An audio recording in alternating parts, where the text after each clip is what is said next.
a continuation of the last unit. So not, I don't really call it unit 7.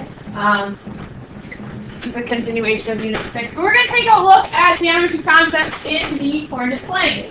Formulas that you have to know. These are not going to be given on your orange formula sheet. You have to know the midpoint formula. You have to know how to find slope either using the formula or rise over run. These will be given to you, actually, sorry. Those are given to you. So those are things you should know. Not given directly. You're given area of a triangle, you're given area of a parallelogram, you're not given area of a trapezoid. You have to know that. You have to know slope-intercept form, you have to know point-slope form, you have to know that parallel lines have the same slope and perpendicular lines have opposite reciprocal slopes. Okay, those are really important things you have to know for this unit. Okay. So we take a look at some review. For number 1, we're going to write the equation of a line that contains the point 2, -7, and is, what does that symbol mean? Good, parallel to the line 2x minus 5y equals 8. Okay. Well, what did we just say about parallel lines? And their slope. They're the same. If we take a look at the line they gave us, 2x minus 5y equals 8, do we know the slope of that line by just looking at it? No. What do we have to solve for in order to figure out the slope? We have to solve for y. Okay? We have to get it in y equals mx plus b form in order to find the slope. Okay? So that means you have to solve for y. So when you solve for y, you have to move the 2x over. How do you move the 2x over if it's positive? We subtract the 2x.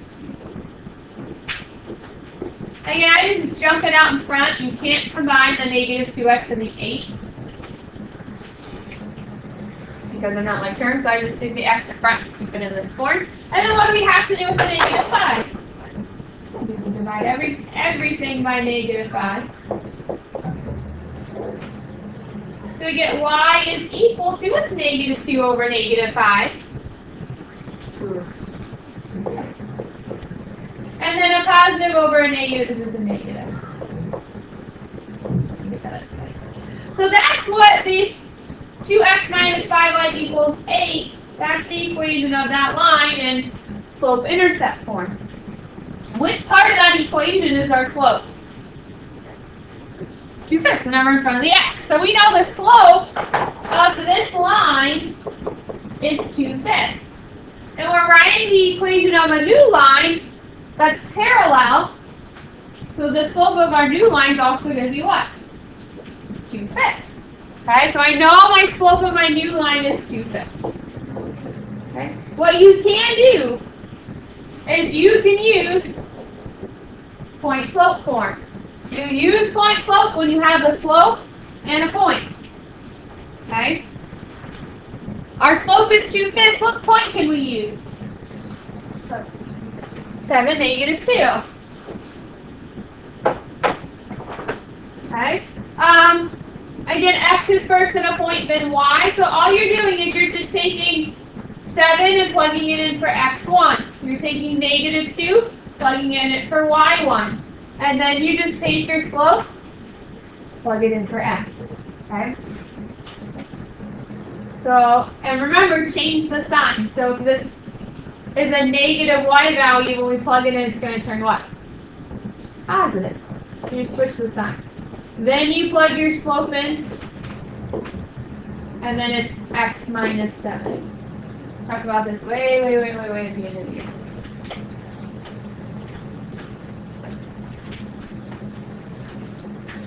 Here's the thing, we want an equation of a line, and the equation we wanted in is slope-intercept form. So we have to solve for y. So what do we have to do here first? We solve for y. Distribute. So we get y plus 2 is equal to 2/5 x. What's 2/5 times -7? That's an improper fraction. And -14 over 5. And then what do we have to do with this 2 to continue to get y by itself? Subtract. So y is equal to 2/5 x What's negative 14 over 5 minus 2? 24 over 1. So that is our answer. Blue equation right there. So whenever you're asked to find the equation of a line that's parallel or even perpendicular, use point slope form and solve for y. Okay? If it asks you to find the equation of a line that's perpendicular, you would have to find the opposite reciprocal slope of the given line and plug that in. You'll see a similar version for number 2. Questions over number 1? If we take a look at number 2, we're going to find the equation of the perpendicular bisector for a segment with endpoints at negative 3, 5, and 1, 7. Okay, so what's going to be really helpful, plot those points.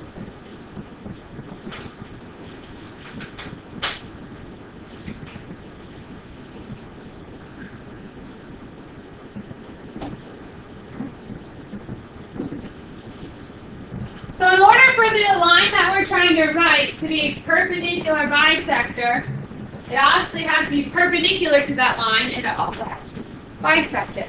So there's two very important things you have to know or have to find in order to find the perpendicular bisector. Okay? First thing you're going to do, find the slope of that line. You use the slope formula. If it's graphed, just do rise over run. That's what I like to do. It's already graphed for you. Just use rise over run, which is just counting. You just count up and over. So what's the rise of this line? And we went up 2, so it's positive. What's the run? 4. You have to go up over. I mean, you can go over up, but you have to know your overs in the bottom and your ups in the top. You can't go up for slope. If you're finding distance, that's fine. The direction doesn't matter. Slope, your rises on the top and your runs in the bottom. And what is 2 over 4 simplified down to? 1. So that's the slope of this line. We want to know the slope of a line that's perpendicular to it. So what do we have to do with that fraction? Opposite reciprocal. When you find the opposite reciprocal, what do? Flip it, so it's going to become, and then what happens to the sign? It becomes negative. And negative 2 over 1 is just what? Negative 2. So that's the slope of our new line. Okay? That's the slope we're going to use of our new line. We need a point. And there's this very specific point we have to use in order to write the equation of a perpendicular bisector. Because if you're bisecting something, you're going straight through the what? Good.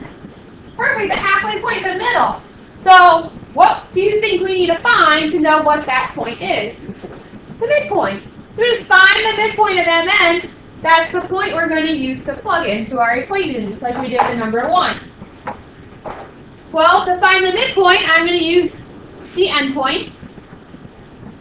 Okay, so I'm going to write it over here. Okay. And when you find the midpoint, what are you doing with all your x values? Perfect. Add and divide by 2. We're adding negative 3 and 1, dividing by 2. Do the same thing with the y values. 5 and 7. Adding them together, dividing by 2. And clean it up. What's negative 3 plus 1? Negative 2 over 2. And what is 5 plus 7? 12 over 2.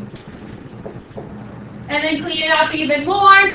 What's negative 2 over 2? And 12 over 2 is 6. So that's the point you have to use if it says perpendicular bisector. If it just says write an equation of a line that's perpendicular, don't find the midpoint. Just use the point that they gave you. If it says perpendicular bisector, you have to find the midpoint, and that's the point you're using to plug in. Negative 1, 6. So we have our slope, we have our point. We're going to do exactly now what we did in number 1. You're using point slope form, which is y minus y1 to the n times x minus x1. What are we plugging in for y1? I'm going to go here for y1. Good. And so I minus 6, flip that sign. Our slope was negative 2, that's what we're plugging in for m. And this becomes x what if this is a negative 1? Positive. You just change the sign.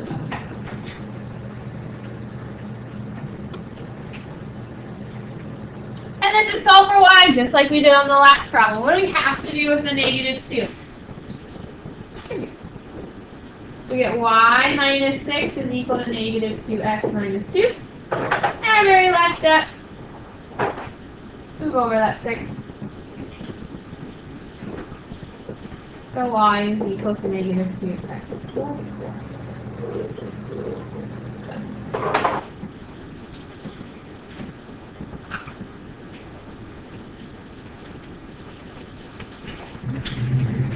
Questions over there? Okay, so all we're doing today, the rest of the time is yours.